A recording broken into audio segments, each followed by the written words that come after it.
Exercise 11.2 new book के according, yes new book के according ही syllabus चल रहा है अभी, न्यू एनसीईआरटी के अकॉर्डिंग ही लिख रही हूँ। एक्सरसाइज 11.2 है और क्वेश्चन नंबर 6 हाँ 7 ही है बेटा। अब ध्यान से देखो, फोकस यहाँ पर होना चाहिए सबका, वरना क्वेश्चन क्लियर नहीं हो। एक सेकंड पॉज करो, इधर देखो सभी। तो this is the diameter of earth and earth के डायमीटर को हम डी मान रहे हैं। ध्यान से देखना सभी 9th क्लास। मून का डायमीटर, क्वेश्चन कह रहा है अर्थ के डायमीटर के 1/4 है, तो मून का डायमीटर हो जाएगा d/4।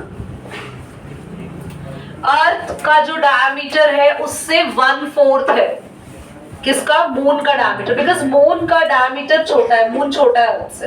Is that clear? ठीक है। नाउ हमें क्वेश्चन कह रहा है find the ratio of their surface area.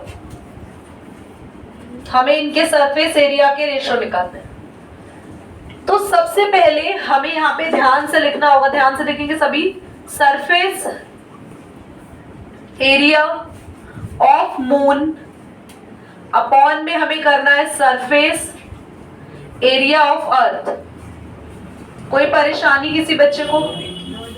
यहाँ पे हमें इतना तो क्लियरली पता चल चुका है, अर्थ का जो डायमीटर है वो d है। मैं यहाँ पे लिख देती हूँ class, let the diameter of earth. मैं किसी से भी पूछ सकती हूँ कि क्या किया है यहाँ पे, तो कॉन्सेंट्रेशन यहीं पर d।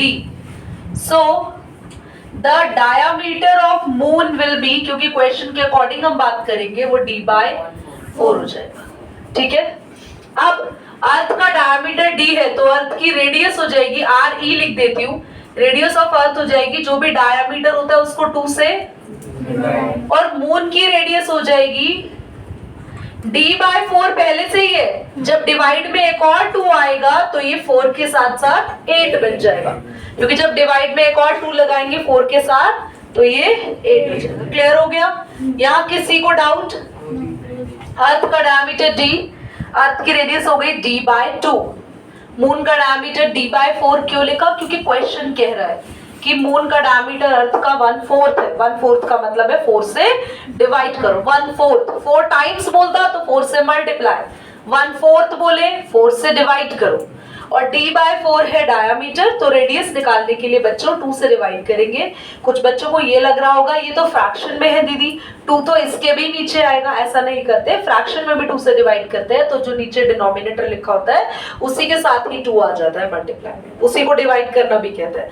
आप अगर सीखो भी, डिटेल में भी सीखो, पहली बार इस चीज को ध्यान से सीखो और आगे पूछना नहीं किसी से कि डिवाइड कैसे होता है। ये फ्रैक्शन है, 2 से डिवाइड कर रहे हो, कुछ नहीं होता, नीचे 1 लगा देते हैं बच्चों, फिर ये रेसिप्रोकल करते हैं नीचे, बोलो। तो ये आ गया ना d/8। ठीक है। तो कभी भी किसी फ्रैक्शन को डिवाइड करना होता है तो अलग से ऐसे मत लिखो, जिस भी नंबर से डिवाइड करना है वो नंबर नीचे डिनोमिनेटर के साथ मल्टीप्लाई में लिख दो। कोई परेशानी यहाँ तक? आगे देखते हैं।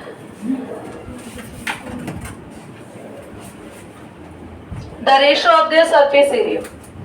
मून का सरफेस एरिया होगा 4πr of moon, radius of moon का स्क्वायर।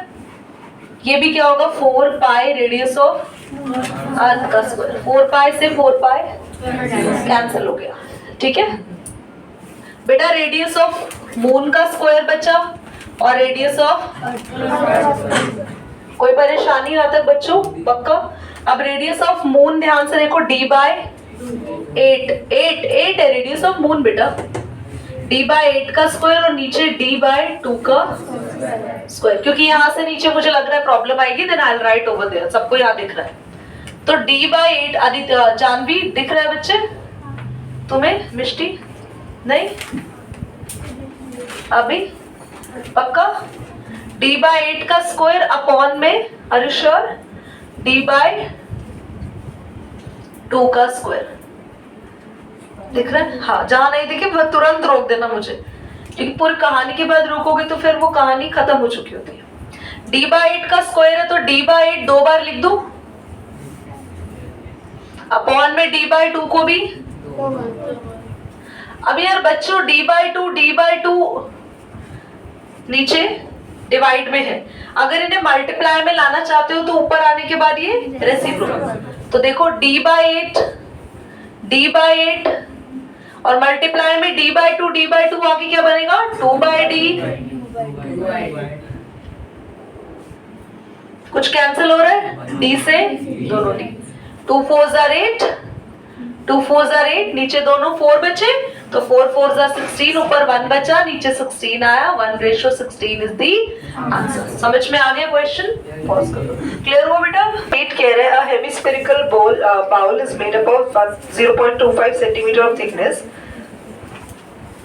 अच्छा इस बार हमें आउटर निकालना है, हमने ऐसा क्वेश्चन किया था। देखो एक हेमिस्फेरिकल बाउल है, exercise 11.2, question number we are doing it. Class, you all can see this bowl over there. ये बाउल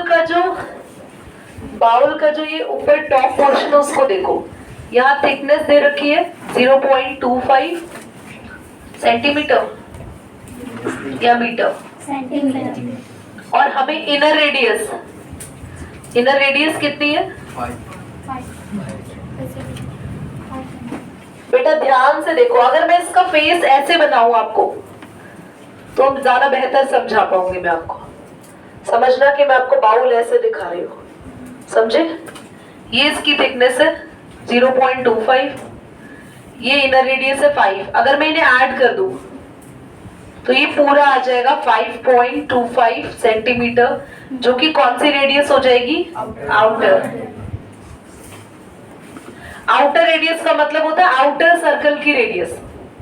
उसके लिए इनर रेडियस में क्या ऐड करनी पड़ती है? थिकनेस, क्योंकि इनर रेडियस बस इतनी सी है इनर सर्कल की, उसमें क्या ऐड करो? ये थिकनेस, तो पूरा हो जाएगा आउटर रेडियस। इतनी बात समझ में आ गई? आउटर रेडियस आ चुकी है। तो हमारे पास लिखेंगे इनर रेडियस प्लस थिकनेस, ये फॉर्मूला याद भी कर लेना चाहिए, इज इक्वल टू में कौन सी रेडियस होती है? Outer radius, which is 5। तो मेरे पास आ गया 5.25 आउटर रेडियस आ गया। फाइंड करने के लिए बोला है उन्होंने आउटर कर्व्ड सरफेस एरिया, तो मुझे बाउल है उसका कर्व्ड सरफेस एरिया निकालना है पर आउटर, तो CS से निकालना है आउटर। तो फॉर्मूला आउटर से बदलता कुछ भी नहीं है, फॉर्मूला तो वही रहेगा 2πr² है ना। है हेमीस्फेयर का टोटल सरफेस एरिया होता है, जिसमें हेमीस्फेयर जो कि बाउल या कटोरी होती है उसका कर्व हिस्सा भी होता है और ऊपर वाला हिस्सा भी होता है, पर यहाँ पे ऊपर वाला हिस्सा नहीं चाहिए, सिर्फ कर्व वाला हिस्सा निकालना है, तो इसलिए उसको बोलते हैं कौन सा एरिया? Curved surface area. तो 2/7 रेडियस हो जाएगा 5.25 का होल स्क्वायर, तो 5.25 दो बार लिख दे, कोई बच्चा रोएगा तो नहीं? 7 से 525 कैंसिल हो सकता है क्या? किस पे जाएगा? 7 7 जा 49 और 7 5 जा 35। अब आपके पास ही बचा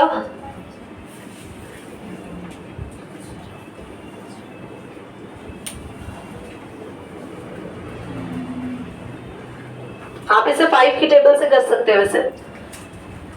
कैन यू एबल टू सी? हाँ, 5 1 जा 5, 5 2 जा 5 5 जा 25, 5 2 जा 10 और 5 3 जा 15, 5 4 जा 20, 2 2 जा 4 एंड 2 22 को किस पे काटा इसने? 11। क्लियर?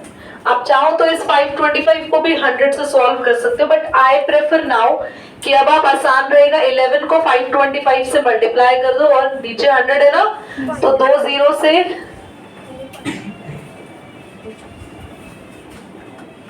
57.75 सेंटीमीटर स्क्वायर आपका आंसर आ गया। ठीक है, कर लीजिए बॉस, कर लीजिए, सीखिए कुछ। हमारे 4 आज बच रहा था, एब्सेंट नहीं है।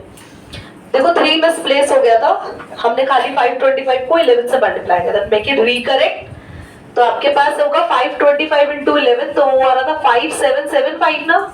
3 से मल्टीप्लाई करेंगे, 3 5 से 15, 3 7 से 21 22, 3 से 21 23, 3 से 15 1732, 5/100, तो आंसर आ गया 173.25 सेंटीमीटर स्क्वायर। कर दो बॉल।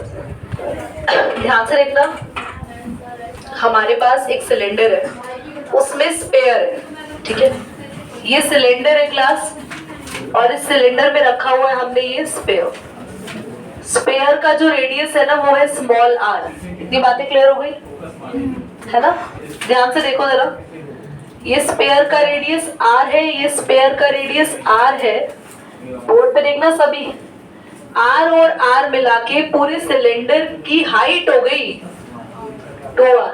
देख रहे हो, ये स्पेयर का रेडियस r तो यही होता है ना, सेंटर से लेके आखिरी डिस्टेंस। तो ये भी क्या होगा बोलो, r, और r मिला के ये पूरे सिलेंडर की हाइट बन गई 2r। ये क्लियर होगी बात? ओके। अब जरा दोबारा, यहां से लेके यहां तक का डिस्टेंस भी r है, तो सिलेंडर की रेडियस भी r। क्लियर हो गया? ठीक है। यहाँ पे ध्यान से सीख लेंगे फर्स्ट पार्ट में, रेडियस स्पेयर का r है और सिलेंडर का भी, एंड हाइट ऑफ सिलेंडर। ध्यान से देखना अभी 2r। हमें फर्स्ट पार्ट में निकालना है सरफेस एरिया ऑफ स्पेयर। बहुत मुश्किल नहीं है class. Surface area of sphere का फॉर्मूला बताओ साधना। स्पेयर का surface area Aditi, shame on both of you यार, लिटरली। नीरव, अभी किया हमने बहुत बार बेटा, 4πr²। और r की जगह क्या रखना है? r ही रखना है, क्योंकि स्पेयर का रेडियस r है, तो r रखना है। आंसर भी आ गया, बस सॉल्व भी नहीं करना। 4πr²। सेकेंड पार्ट में क्या निकालना है बोलो?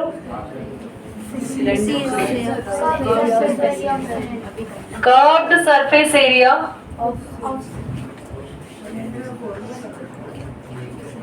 मैंने तो सारे फॉर्मूलाज लिखवाए थे स्टार्टिंग में, सिलेंडर भी लिखवाया था।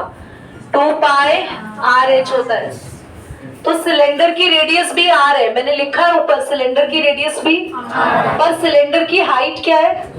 वैल्यू पुट कर रही हूँ मैं, यहाँ पे सबको दिख रहा है? यहाँ वैल्यू पुट करे, देखो 2πr ही रहेगा, h की जगह क्या लिख दे? 2r, है ना? तो देखो बच्चा, 2 into 2 πr into r, इसका आंसर भी 4πr² आया और इसका आंसर भी 4πr² आया। समझ में आ रही बात? फॉर्मूला क्या था? 2πrh। r को तो r ही रखा क्योंकि सिलेंडर की रेडियस भी r है, पर हाइट को लिख दिया 2r। बोला ही नहीं है क्वेश्चन ने कि पाई की वैल्यू डालो और सॉल्व करो। हम क्यों करेंगे? देखो सुनो, जब भी रेडियस r या रेडियस वेरिएबल में दी जाती है तो हमें क्वेश्चन सॉल्व नहीं करना है। हमें पाई की वैल्यू तब रखनी है जब रेडियस की भी कोई वैल्यू हो और हम उसको सॉल्व करें, ठीक है। थर्ड पार्ट में हमें रेशियो निकालना है फर्स्ट एंड सेकंड का, है ना? देखो थर्ड पार्ट में हमें निकालना है ratio of first and second का रेशियो। तो बहुत आसान है ना क्लास। देखो ratio of first and second. First में क्या निकाला है जल्दी बोलो? Surface area of, surface area किसका निकाला है? स्पेयर का। और नीचे CS से निकाला है किसका? सिलेंडर। तो दोनों तो सेम ही आए हैं, तो दोनों की वैल्यू जब सेम है तो दोनों जब अपॉन में रखेंगे तो कट जाएंगे। आंसर 1:1, ठीक है। चलो रेड बटन कर दो।